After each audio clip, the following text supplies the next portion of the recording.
We have lots to discuss in today's video, including some off-season trade talk. On the Montreal Canadiens broadcast tonight, they were talking about some potential targets about who Montreal should be looking at for a number 2 center for next year. We'll take a look at some of the names they were looking at as examples and whether or not they're realistic and what the trade package could look like. Plus, it looks like Boeser will be finding a new home next year. We'll discuss the latest on the situation with Vancouver and free agency. We also get some more details on the situation with John Tortorella, Cam York, the discipline, why he was kind of embarrassed a little bit last night having to play but not actually get a shift. We'll discuss what went down there. Plus, we have some other updates around the NHL, including some big college player signings, including the Blues and their former first-rounder Jimmy Snuggerud getting his contract done. All that and some other updates, including injuries and signings, coming up next. So welcome back to another video here at Top Shelf Hockey. As I mentioned, we have lots to discuss in today's video. One thing I want to acknowledge before we get too much into the news is another milestone, if you will. We have a current Ironman streak in the NHL. Brent Burns, the Carolina Hurricanes, has now reached 4th on the all-time Ironman list. Game number 915. That's a lot of consecutive games. He's only got a few guys ahead of him. In order for a chance to him to break Phil Kessel's record, he'd have to play next season and I think probably one more. It'd be partway through the second one before he'd have a shot at catching him. So at this point, I don't know how long the ageless Brent Burns will continue to go. Obviously, he's already around 40 right now, so I'm not sure how long that's going to continue here, but he's still certainly enjoying himself and having fun and still contributing at a good level. So congrats to Burns on one heck of a streak there with the Ironman stuff. Obviously, a big signing today in St. Louis. They've got former first-round pick Jimmy Snuggerud under contract, and he's supposed to be joining the team for the first practice likely as of Monday. Of course, the University of Minnesota product just had his season come to a close. Disappointing loss for his team, but ready to turn pro and take the next step here. He was drafted 23rd overall in the first round to the 2022 NHL draft. Has 3 years of college experience at the University of Minnesota. Has had some pretty solid results there individually. And it looks like he's more than ready for the next step here. So we'll be curious to see how things turn out for Snuggerud. I mean, obviously, St. Louis has already been on a heater here. They've been, if not the top or one of the top 1 or 2 teams here in the NHL over the last, 5-6 weeks.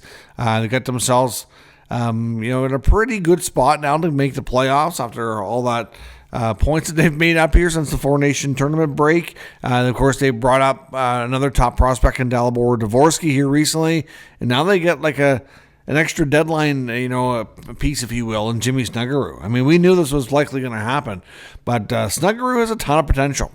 He really does. He has a real opportunity here to become a pretty good goal-scoring winger for the St. Louis Blues. So we'll be curious to see when he makes his NHL debut, just how impactful he will be and how quickly he can get adjusted and adapted here. So big news for the St. Louis Blues.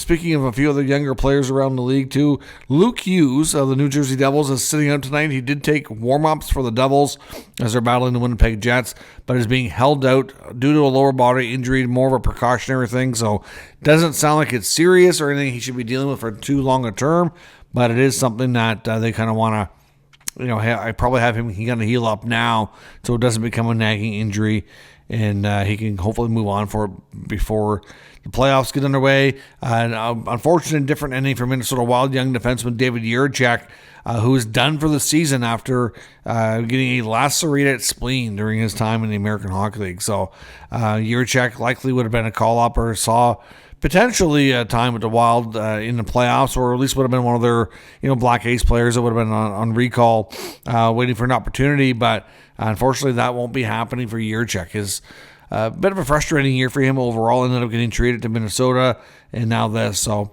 obviously best to rest up and be ready for next year, and hopefully things will be better for him. Some other signings as well. One's official, one's not. In Buffalo, they've signed goalie prospect Topias Lineman, who was a 2022 second rounder.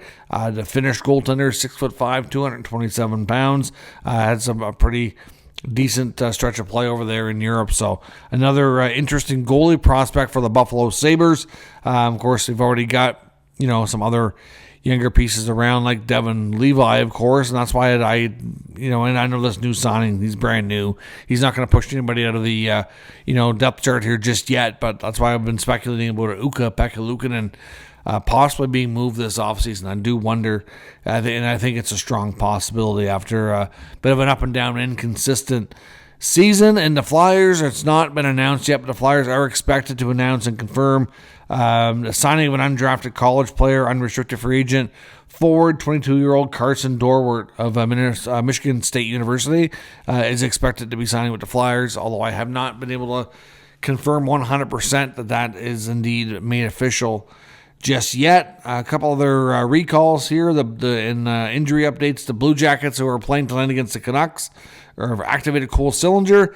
They had quite a start to the game. Of course, the Blue Jackets are pretty much in must-win territory now. They can't afford too many more losses to have their playoff hopes remain alive, and they had a terrible start to the Canucks tonight, being down 3-0 in the first period, but they came out firing, and before we even hit the halfway point of the second period, they had a game tied up at 3. So a nice comeback period for the Blue Jackets, but before the period was out, the Canucks did retake the lead 4-3. So we'll see how the Jackets do. They're on a back-to-back. They have to now head to Ottawa. They're home tonight, and then they're back into play the Senators tomorrow night in Ottawa. Now, we also have a couple other recalls here. The Canucks recalled Max Sasson. So, of course, the Canucks are depleted with injuries right now. So, clearly, he'll get more opportunity here. Of course, the Canucks, like I said, battling the Blue Jackets tonight. But, yeah, they are another team like Columbus. Similar situation, a little closer to being into playoffs, but they can't afford any losses or to give up any points right now. So certainly a must-win game for both teams. And Pittsburgh has recalled Ville Koivunen and Rutger McGroarty to get them some more playing time here down the stretch. So we'll see what happens for those guys. Now, of course, as we learned yesterday, the big news story was that John Tortorella, the head coach of the Philadelphia Flyers, was relieved of his duties and dismissed. Now, we knew that Tortorella was possibly going to be done this year. We knew that there was still another year in his contract, and a lot of people had the expectation that Tortorella would coach the Flyers for 2 or 3 years and then probably move into a management role. For the earlier in his tenure there as coach especially, he had spent a lot of time in with like Danny Briere and management and Keith Jones, and looked like that was like the next logical step in his career, is to get more into the front office and move away from the bench here over time. But that didn't happen. Instead, he's completely gone from the organization and fired. Of course, we had heard that there was some stuff going on that we didn't really know about, but there seems to be a little bit more details emerging here now. We know the young defenseman Cam York was, you could say, punished and embarrassed by newly appointed interim head coach Brad Shaw in their first game last night, which they did pick up the victory. Now, of course, the Flyers did not have the option to bring up another defenseman, so they only had 6D. So they couldn't healthy scratch him. So they instead dressed him but didn't play him. He never saw one shift, didn't even have a stick in his hands on the bench. So we learned that this was for disciplinary reasons, and now we kind of have a little bit more details as to why. Some of the insiders have been able to get the scoop here, saying that there was some sort of intense verbal altercation between Cam York and former head coach John Tortorella. Which kind of, I think, had a doing here in Tortorella's dismissal, and in York's case here getting punishment. Now, Briere said it wasn't one thing that led to Tortorella's dismissal. It was a variety of things over a number of weeks. And, obviously saying that the losing was clearly getting to him, that was a challenge, which you can understand. But, Tortorella's post-game comments after they got their butts whooped by the Leafs, I think, what was that score, 7-2, I think it was, in saying that, he wasn't interested in learning how to coach that kind of situation. Kind of was like, okay, how can you go back into that room and how can you continue here after that? But then, obviously there had to have been some sort of incident as well. We don't know exactly, how it happened, but clearly him and Cam York ended up in some sort of intense shouting match, a verbal altercation of some sort here, which is kind of what has led to, like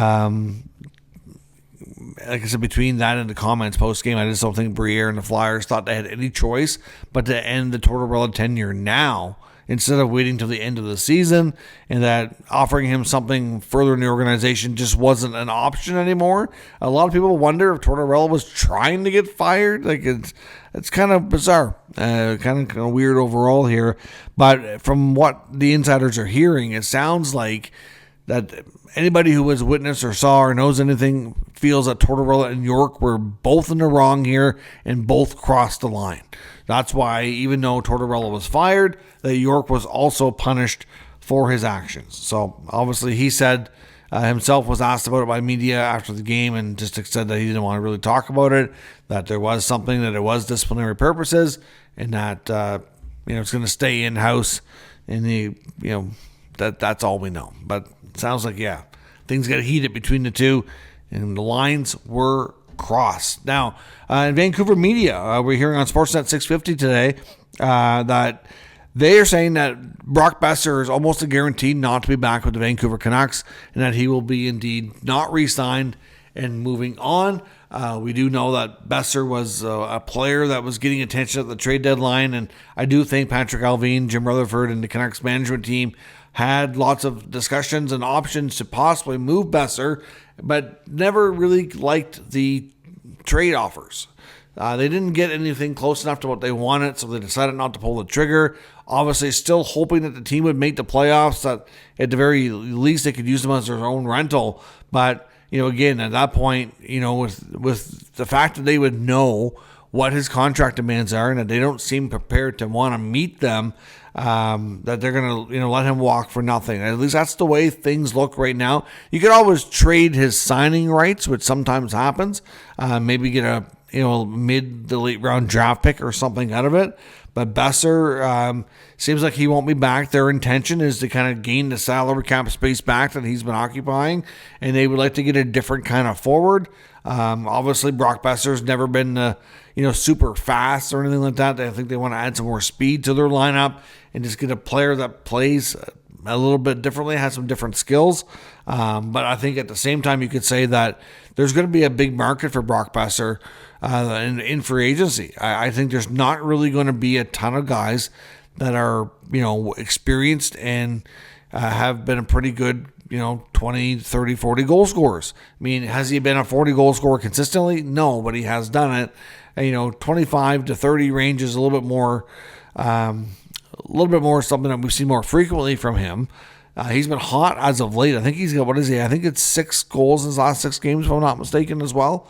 So, he's out there. He's certainly hot, and he's able to get, I think he's probably looking at about $8 to $9 million. Probably 8 anyway, depending on the term. But there will definitely be lots of teams out there looking for a player like Brock who can add some secondary scoring to their roster. So don't expect him to be back in Vancouver. As I mentioned yesterday as well, still lots of speculation about the future of Rick Tocchet, whether or not he'll end up replacing Tortorella in Philadelphia. But that is a little early to be speculated on, but that's where people's heads are at when it comes to that topic. Now, as I mentioned as well, I want to talk about the Montreal Canadiens on tonight's broadcast on TSN. Between the Montreal Canadiens and the Carolina Hurricanes. One of the intermissions, they were talking between Frankie Corrado and Mark Denis and Brian Mudryk talking about what the Canadiens' most pressing off-season needs are. And they all kind of agreed that a number 2 center is where Ken Hughes is probably going to be focusing on the most. Obviously, Nick Suzuki is a player they're content with being the pivot in the top line. Alex Newhook, for the most part, probably improved a fair bit here in the last couple of weeks and can be a versatile player, but I don't think there's too many people that have a lot of confidence that long-term he can be the 2C. He's probably better suited for third-line duty, and with his speed and skills can add a good punch and secondary scoring, hopefully, as the 3C. I mean, that's kind of what he was expected to be in Colorado as well. Got traded, thought to be more of an opportunity. He's gotten that, but it just seems like that it's not where he's suited for. So, in the Kirby Dach experiment, with the injury again, I don't think Dach is necessarily going to be gone. I think trading him would be difficult given all the injuries he's been through in the past few years. But I think the experiment is him being the number 2 center. I don't know that they're going to go there. I think he's more likely going to be somebody that they try in the wing, and it wouldn't be shocking if they do try to move him. Just the fact that he's recovering from a big injury and a big surgery, I don't know that that's going to be possible. But some of the names that were brought up here on the broadcast of players that the Habs should be targeting and that Kent Hughes could be trading for this offseason include Marco Rossi, the Minnesota Wild. He was brought up by Frankie Corrado, saying how the Minnesota Wild has been long rumored to possibly be moving Rossi. That obviously GM Bill Guerin tends to like bigger, stronger centers and might want, as much as they like Rossi and they do like his skill set and what he's been able to do, obviously put up some good point totals this year. But do they want a different type of center? And could they swap him or trade him in a deal or maybe multiple deals to get a different kind of player there? That's been the long rumor out of Minnesota, that they may not sign Rossi long term, but they may trade him and bring in a different kind of player. So we'll see. I mean, obviously, like Corrado said, Nick Suzuki is a good center, very creative, good responsible guy in all areas of the ice, and lots to like about Nick's game. But he's not the biggest guy either. Do you want to have a small crew of centermen? Newhook's not overly big either. You bring in Rossi as your number 2, then you're going to have 3 good centermen, but you're not going to have really any size down the middle. And that can be very important, especially on faceoffs and doing a lot of battles and whatnot. And you look at some of the teams that have had not only strong centermen, but good depth and size down the middle and on the back end. That team seems to be the teams that have the most success. So you don't want to be too small. So as much as Rossi makes a lot of sense, is it a case where it's the most best option for them? Obviously he did mention off the cuff saying clearly Sidney Crosby would be great, but a lot of people want to connect Crosby to the Canadiens. But he's made it pretty clear he wants to remain in Pittsburgh. A name brought up, though, from Mark Denis. He mentions Matthew Barzal out of the New York Islanders organization. Now, we don't even know that Barzal's available for starters, but we do know that the Islanders are very much at risk of losing the playoffs. They may or may not. Here, where they're going to be battling with the Canadiens for that final spot down the stretch. We'll have to see if they get in or not. Either way, they've been a very mediocre team in the last number of years.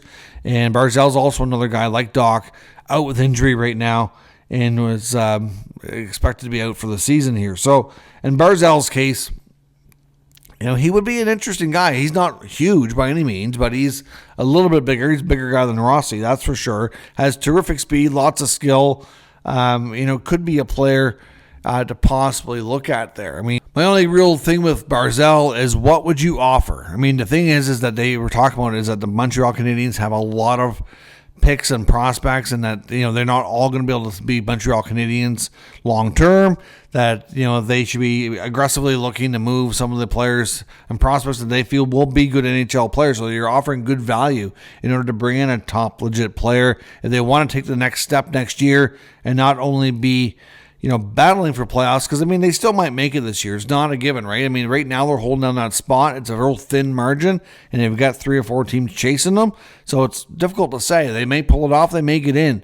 But even if they do, I think they're still going to be looking to take another step next year to see if they can't take it a little further, move up another spot in the division, just be a little bit more secure in that playoff spot and not be battling right to the final day here. So, a guy like Barzal and the Islanders, if they make some changes and they want to, consider a deal, I just don't know that they're going to be going for a futures deal. I think they're going to want some, roster players that would help them immediately, and I don't know that that's something Montreal's going to want to give up. Now, they would very well likely offer a guy like Doc. I just don't see the Islanders biting at that. So, again, Barzal makes a lot of sense. Probably makes more sense than Rossi does. I just don't know that they'd be able to pull off that type of trade. I'm not sure. I mean, they do have the assets that they could give up.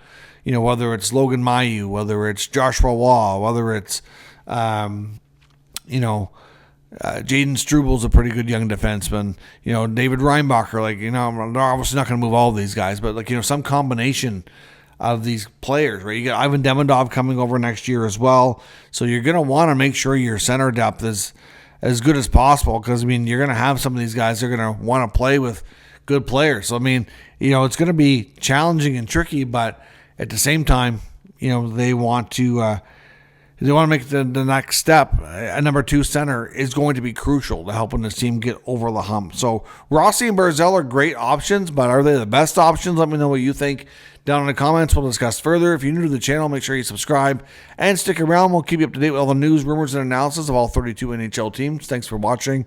I'll catch you next time.